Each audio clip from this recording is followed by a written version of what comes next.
Happy, happy Halloween, Halloween, Halloween. Happy, happy Halloween, Silver Shamrock. Happy, happy Halloween, Halloween. Hello, hello. What's up, everybody? My name is Mike Brown, aka ReviewKingMB, and yes, we are still doing my 31 days of horror movie reviews and the Halloween franchise. And I know technically this one is considered like the bastard child of the series, but it's still a part of the series. Halloween 3 Season of the Witch came out in 1982. It was still produced and co-written by John Carpenter, but this time directed by Tommy Lee Wallace. And the plot is the beginning of the movie. You see this murder occur at this hospital. A doctor, Dan, played by Tom Atkins, he is trying to figure this out. He's doing his own investigation, trying to figure out like what the hell is going on, why did this person get murdered, who the hell is doing the murdering. It looks like just a bunch of assassins and hitmen who then kill themselves after the fact. He comes to find out that there's this crazy madman rich guy who he's creating these Halloween masks. He's going to sell to all these kids on Halloween, but the masks have some self-destructive quality to them when they're triggered by this Silver Shamrock commercial that will play at 9 o'clock on Halloween, killing millions of children around the world. Holy fuck! Talk about like one of the most disturbing plots ever. So Tom Atkins is desperate. He does everything he can to try to stop this. Now, man, this movie, let's talk about the controversy. Obviously, the ending of Halloween 2, I think, should have made it obvious that, at least originally, Michael Myers was not coming back. He was dead. And where else could you have gone with that story? So the original plan was John Carpenter. He only wanted to do more Halloween movies if he was able to turn this into an anthology series where every movie would be a brand new, different, original horror story, which I love. At least I love the idea of that, of just he wanted to be more creative. He wanted to go off and veer off into different types of stories and make this something that people maybe can look for each and every year on Halloween. And this was the first attempt. Now I know that when people went to go see it in the theater, they were pissed. They were mad. They said, where the hell is Michael Myers? What the hell is this shit? This isn't what I want to see. Where is my guy in a white mask killing people? And I understand it. On some level, I do understand that maybe if you love those first two movies because they are so good, sure, this is such a departure that it just, you wasn't ready for it. Fine, I understand that. And also, they're calling it Halloween 3. They're saying it's number 3. It does, at least if you're just casually paying attention to a new Halloween movie coming out, yeah, you might think and be confused. If this movie was just called Season of the Witch and came out in 1982, who knows what the initial reception would have been.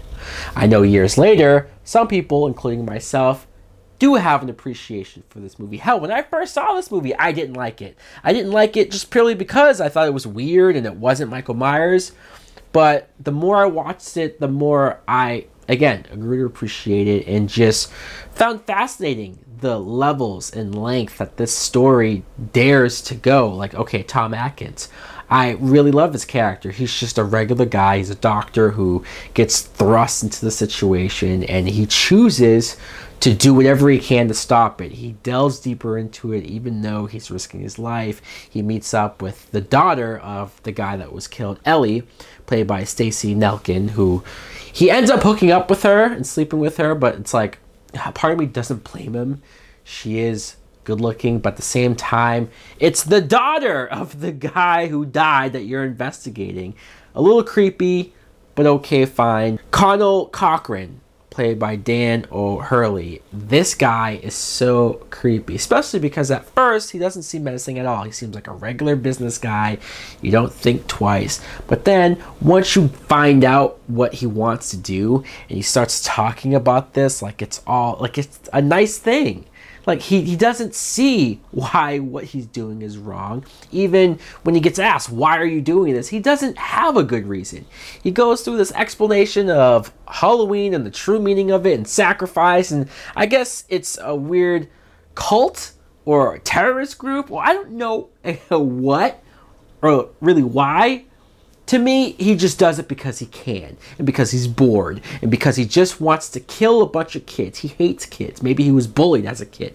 I don't know, but this guy is a sick fuck. And honestly, when I think about movie villains, horror movie villains, he's got to be at the top of the list, just for pure, well, creativity.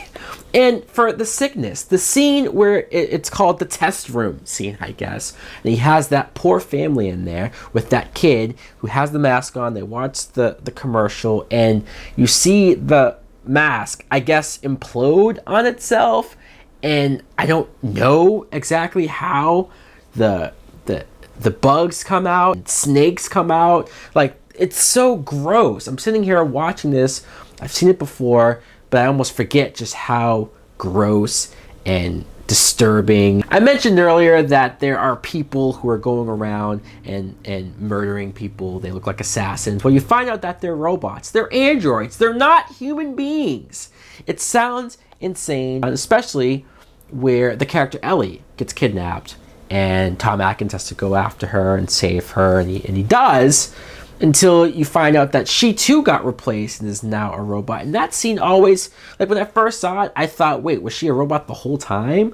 But no, I guess she was just killed off screen and then replaced by a robot. The ending of this movie is one of the best horror endings I've ever seen.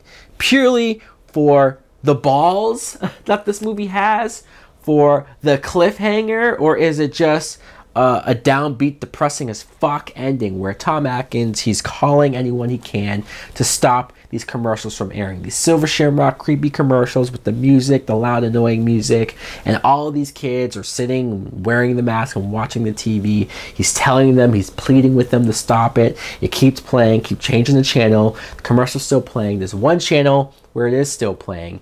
And Tom Atkins, between his performance and the camera cutting back and forth, and him yelling, stop, and then even the last shot of him looking at us through the TV, stop it, and you don't know. It shuts off. You don't know if every kid around the world, or at least in the town, died just then. Look, I understand if somebody watches this and says, what are you guys talking about? This movie sucks. You think it's boring, or you think it's dumb, you just think it's too out there, too implausible, too whatever.